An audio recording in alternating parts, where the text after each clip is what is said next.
కొన్నిసార్లు మనం స్టిచ్చింగ్ చేసేటప్పుడు చాలా జాగ్రత్తగా ఉండాలండి. అలాంటి వాటిలో ఈరోజు నేను ఒకటి చెప్తాను. ముందుగా ఈ బ్లౌజ్ వచ్చి నేనే స్టిచ్ చేశానండి. ఆల్తి బ్లౌజ్ కోసం ఇచ్చారనమాట కస్టమరు. మనం కుట్టిన బ్లౌజ్ మళ్ళీ మనకి ఆల్తి బ్లౌజ్గా రావడం అనేది చాలా హ్యాపీ అనిపిస్తుంది. అంటే మన వర్క్ వాళ్ళకి నచ్చింది కాబట్టి మళ్ళీ మన దగ్గరకు వచ్చారనమాట స్టిచ్చింగ్ కోసం అని చెప్పి.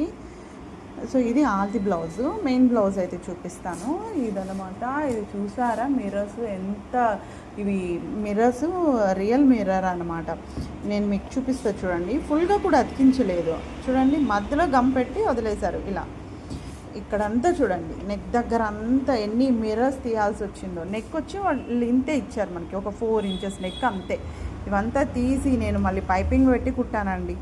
ఇలా పైపింగ్ పెట్టి కుట్టడం జరిగిందనమాట. సో చాలా కష్టం అనిపించేసింది. సో ఇలాంటి బ్లౌజులు వచ్చినప్పుడు కొంచెం జాగ్రత్తగా చూసి తీసుకోవాలి.